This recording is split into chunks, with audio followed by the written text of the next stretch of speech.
On est le 4 novembre 2019 au moment où je tourne cette vidéo.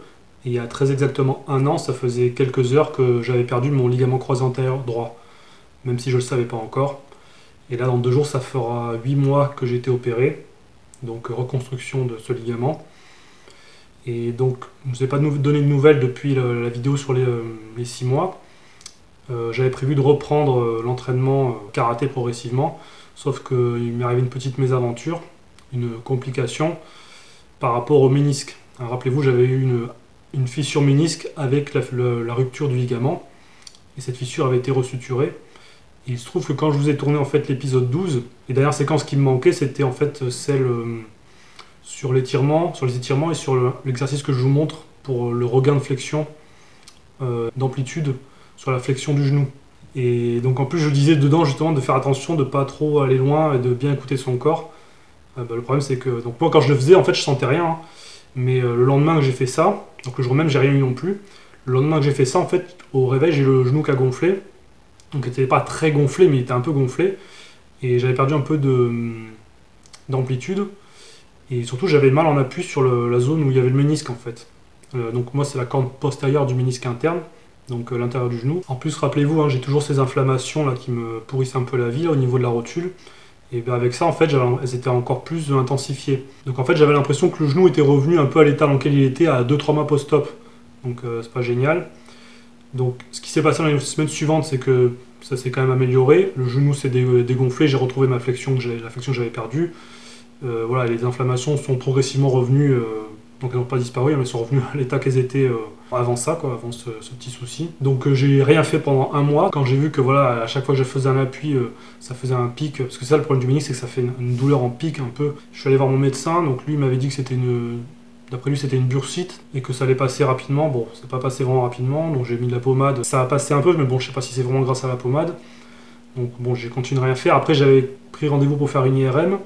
Quand j'ai fait l'IRM, donc ils ont constaté une fissure ménisque communiquant avec l'articulation. Mais bon, j'avais déjà une fissure ménisque à la base, hein, donc quand j'ai fait cette opération, enfin, quand je me suis fait il y a un an là, le traumatisme, il faut savoir que les fissures ménisques, même quand elles sont resuturées, elles disparaissent jamais à l'IRM. Hein, donc pour preuve, hein, quand je me suis fait mon premier croisé sur le genou gauche, j'avais aussi une fissure ménisque. Et quand je me suis fait ma deuxième fissure ménisque, donc j'avais refait un IRM, on voyait toujours la première fissure qu'il y avait eu 6 ans avant, qui avait été resuturée, où j'avais plus de douleur ni rien, quoi. Donc c'est pour vous dire. Donc là forcément à 8 mois c'était logique qu'on allait la revoir. Mais bon, j'ai quand même fait cette IRM par acquis de conscience. Et puis voilà, au bout d'un mois, j'avais pris le rendez-vous avec le chirurgien, mais bon il y a des délais forcément. Et donc j'ai un ami médecin qui m'a recommandé de reprendre en fait directement toutes mes activités pour tester un peu et voir que j'ai de la matière à lui apporter finalement. Parce que sinon il allait juste me dire tester puis voyez ce qui se passe. Donc j'ai repris le vélo. Bon, sur le vélo, ça faisait rien de spécial. Et après, j'ai testé donc muscu. Sur la muscu, en fait, ça me faisait rien de particulier au niveau du ménisque.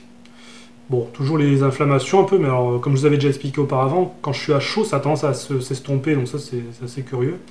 Et surtout, donc j'ai testé entraînement karaté, et là, à ma assez grande surprise, en fait, j'ai rien senti, quoi. Donc j'étais assez content. En fait, je sentais plus les inflammations. Et là, pareil, à chaud, ça avait tendance à s'estomper, donc... mécaniquement, je suis capable de faire de tout faire, comme des déplacements, des coups de pied, machin, des pivots. Oui, alors c'est ça le point positif de tout ça, c'est qu'en fait j'ai complètement zappé en fait que le croisé, quoi. Donc j'y pense même plus à ça. Donc vu qu'il y a ce petit souci qui est arrivé. Et voilà. Et après j'ai testé aussi la course à pied, donc j'ai couru pendant 11 minutes. Et là par contre au bout de 3 minutes 30 à peu près, donc j'ai senti le ménisque qui faisait un petit pic, hein, donc tout le long de la course. Donc c'est supportable, mais bon.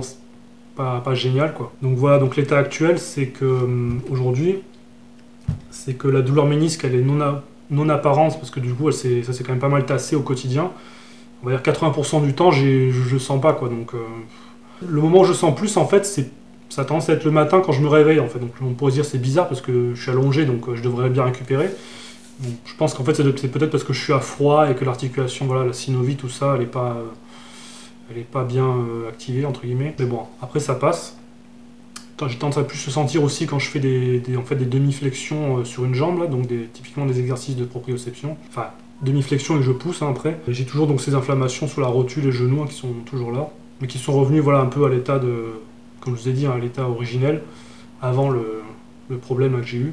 Et donc voilà, donc, après donc, je suis allé voir mon chirurgien, donc je l'ai vu il y a quelques jours. Donc il a contrôlé en manipulant l'articulation un petit peu dans tous les sens. À chaque fois qu'il me faisait les tests, en fait, je ne sentais rien au niveau ménisque. Sauf sur le dernier qui m'a fait, voilà, où j'avais une petite pointe qui venait. Donc là, il m'a dit, voilà, la corne postérieure du ménisque interne a été écrasée, ce qui a engendré une petite lésion, donc ici à l'origine de cette douleur, quoi. Donc la question que je vais poser, c'est est-ce que c'était possible que la... parce que là, ce qui s'est passé, c'est que le ménisque a été suturé, je vous rappelle, hein, pour sur l'opération. Je lui ai demandé si c'était possible que le ménisque soit désuturé. Il m'a dit non. Et il m'a dit, donc sur l'IRM, on voit rien de nouveau, en fait. Donc comme je vous disais, en fait, c'était ça la question que je pouvais me poser, c'est est-ce que lui, il allait voir le chirurgien avec son œil d'expert, est-ce qu'il aurait pu voir un truc en plus au niveau de la fissure? Il m'a dit non, il n'y a rien de supplémentaire. Bon, en fait, voilà, c'est ça le problème, c'est que comme c'est une zone suturée, c'est encore fragile, et donc c'est pour ça que je dois éviter, voilà, les hyperflexions. Et quand je dis éviter, je pense que c'est un euphémisme, hein, puisque là, pour le coup, j'ai pu le vérifier par moi-même, hein.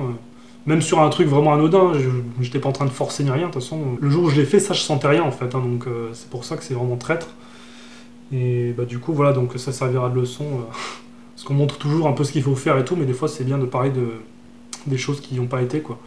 Après, pour comprendre plus en détail le problème des hyperflexions, il m'a expliqué que, si vous voulez, les condyles, donc c'est le bas du fémur, lorsqu'on fait un mouvement de flexion, donc un squat par exemple, vous avez, donc je mettrai je pense une animation à l'écran, ça fait, vous avez un mouvement d'abord de glissement, donc en fait la tête, enfin pas la tête, mais les condyles tournent sur eux-mêmes, et plus on descend, et plus on descend sous la parallèle, plus en fait on passe sur un mouvement de roulement.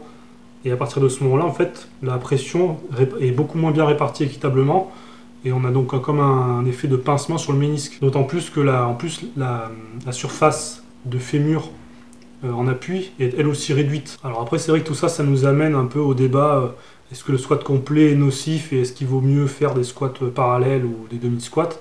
Bon, c'est pas le sujet de la vidéo, hein, mais bon, c'est vrai qu'en fait, il y a des arguments un peu des deux côtés. Et en fait, je pense que le plus important, comme tout, c'est toujours de prendre en compte le profil de la personne et à qui on fait faire quoi, en fait.